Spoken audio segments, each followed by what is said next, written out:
បងចូលសិនសម្រាប់បងស្រឡាញ់លេខហុងស៊ុយនេះបងលេខ167ក៏ប៉ុន្តែនៅក្នុងប្លង់កម្មសិទ្ធិរបស់បងលេខ168បាទនេះពជាជូនបងហើយតម្លៃគឺពិសេសជូនបងមួយទៀតបញ្ចុះជូនបងរហូតដល់ទៅ25%សម្រាប់គោលការណ៍បងផ្ដាច់សម្រាប់ព័ត៌មានលម្អិតលក្ខខណ្ឌនិងតម្លៃបងអាចជួបគ្នានៅក្នុងប្រអប់ឆាតប្រអប់សារឥឡូវបងមើលទស្សនវិជ្ជាជុំវិញគម្រោងរបស់យើងមកជុំសិនទៅចាំជួបខ្ញុំនៅខាងចុងវីដេអូអញ្ជើញបង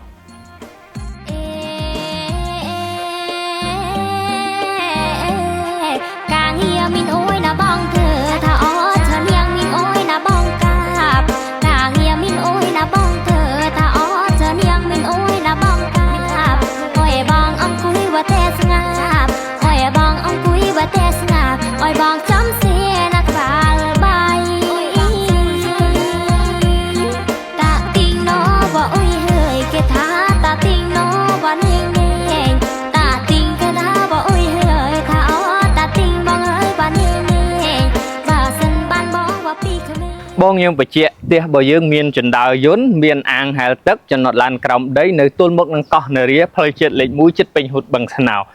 ដូចខ្ញុំជម្រាបជូនបងខាងដើមព័ត៌មានលម្អិតបងឆាតចូលប្រអប់ឆាតប្រអប់ពេកក្រុមហ៊ុន IRICHI បងស្ទូលបានព័ត៌មានបាត់អរគុណជម្រាបលាបងបាយ